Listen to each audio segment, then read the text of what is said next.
This one was definitely the hardest on me mentally because all I could think about is what happened from the last time I did it. What if the transplant didn't work? What if I relapse again? What if the test comes back positive?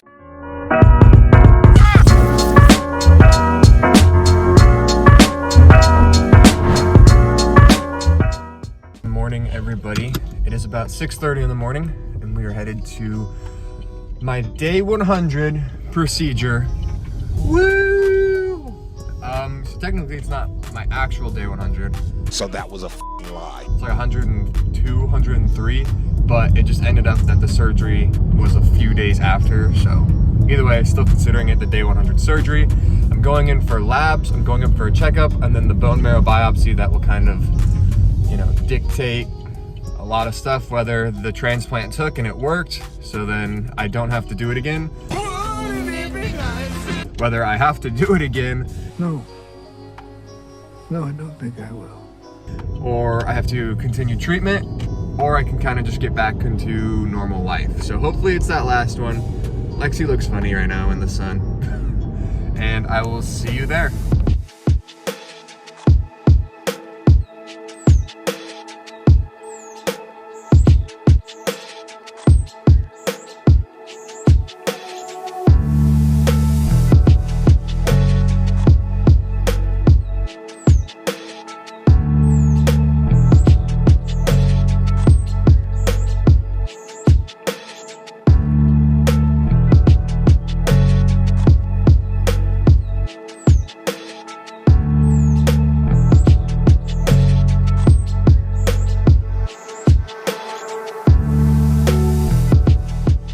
Alright, so I just finished up at the specialty building number 2, as you just saw. It's where they do a bunch of special stuff. Sometimes my genius is, it's almost frightening. So it's basically just lab draws. The sun went crazy right there. I'm in their little waiting area that's like a tranquil garden. Pretty cool, not gonna lie. But now we gotta go to the actual checkup appointment where it's like the same stuff where I go in, they analyze my lab results and tell me whether I need anything, and then I wait for the doctor to tell me what to do next. But today I have that surgery after the lab appointment, which is gonna be the big indicator. And I mean, I'm not gonna lie, I've been keeping on the DL, but I am like super anxious and nervous about it just because, I mean, the last thing I want is to have to do all this all over again, so.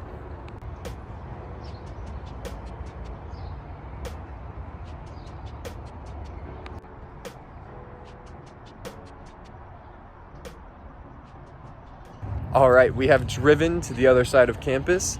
And for those who know my channel well, you will know exactly where this northwest entrance is and what we do here. So we're going in here and oh my God. So I'm fasting for my procedure that I am going towards. And it just smells like a bacon, egg, and cheese out here. And it's driving me crazy because I'm starving. So not a good time. Well, it's fine, but man, it's making me hungry.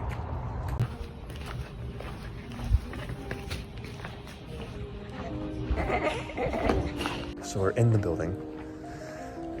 The appointment is right there, but this one right here needs a coffee before we go do anything. So we are going to the little cafe that has a Starbucks in it. Check it out.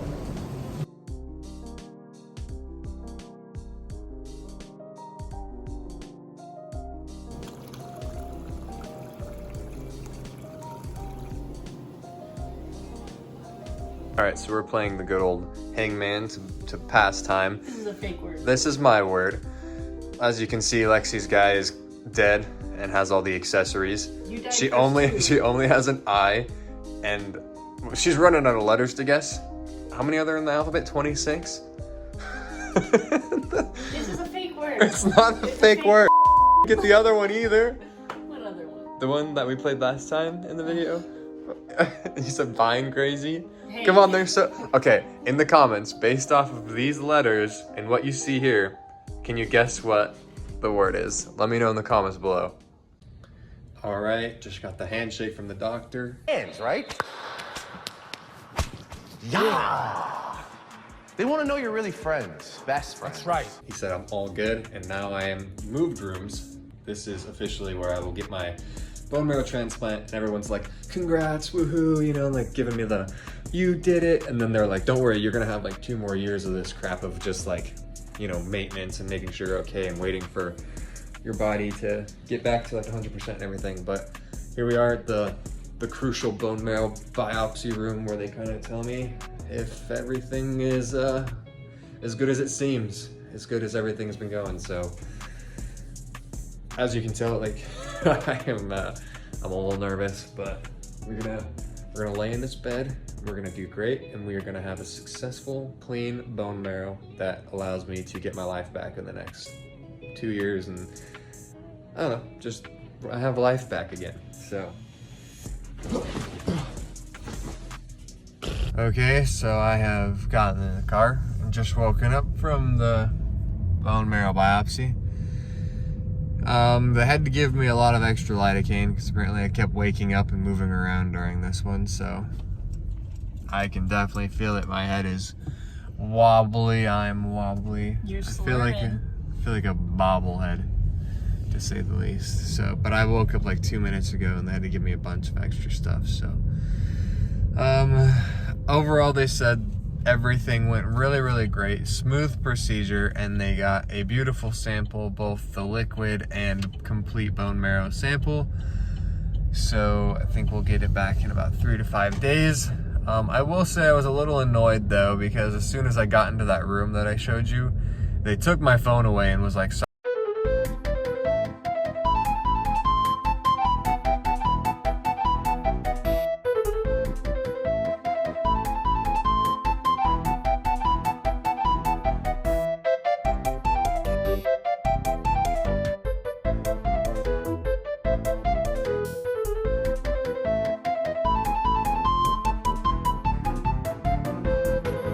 she still took my phone away, so unfortunately I did not get much footage of what I had to do in there, but basically I had the little oxygen line, I had the IV, I had the basic stuff to just do you know, the surgery. So yeah, overall it seems like it went well, but now it's kind of like the how did it really do from a procedure standpoint of the test results and me going home.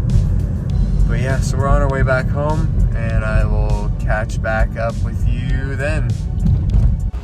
Also, I wanted to add, I really wanted to show you guys the samples that they pull, the vial of like bone marrow, the liquid bone marrow, and then the solid tube, because it's so hard to explain. Like you put like you get like a cherry slushie and you put a straw in it and you like squeeze it out. Kind of what it looks like when you get that little tube, you know? But not really that. So I really wanted to show it to you, and I asked the lady, I was like, can I see the stuff that you pull out of me, like with my bone marrow, when all this is said and done? And she was like, why do you want to see it? That's, you know, an odd request, nobody ever says that. And I was like, well, I want to record it for this YouTube series that I'm doing. And at that point she said, oh, okay, absolutely not, no videos whatsoever. And so kind of bummed about that one as well, especially considering like this is like a big important procedure for me, you know. It's like day 100, like, you know, congratulations, you beat it, or not beat it, but like you made it to the main portion of treatment plan. And for her to kind of just be like shitting on the moment the whole time was a little upsetting.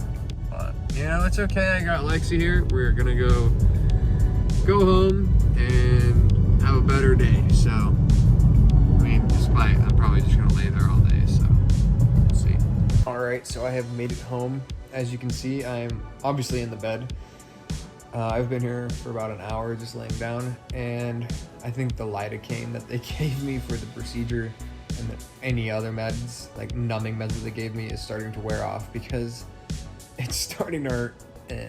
Yeah, it's starting to hurt pretty bad. So it is officially the day after my day plus 100 bone marrow biopsy. And yes, I had to get up from resting to make this video.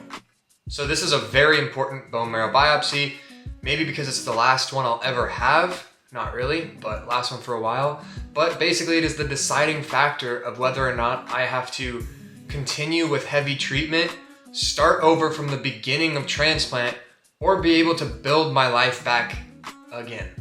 The results are not back yet at this time, and it has kept me anxiously waiting. Besides feeling physically good and the doctors having full faith in good results, I have what I would describe as a little bit of PTSD.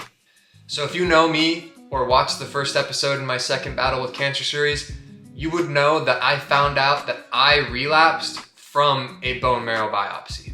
So despite me having done countless amounts of bone marrow biopsies, this one was definitely the hardest on me mentally, because all I could think about is what happened from the last time I did it. What if the transplant didn't work? What if I relapse again? What if the test comes back positive? Even the nurse, surgeon, and anesthesiologist could tell that I was stressing out about this bone marrow biopsy. When I woke up from it, the anesthesiologist said I needed 3 times the normal amount of propofol to keep me asleep because I kept moving and trying to wake up during the procedure. With all that said, it's all over now and officially out of my control. Unfortunately, what I had during the procedure was a toxic, unhealthy mindset.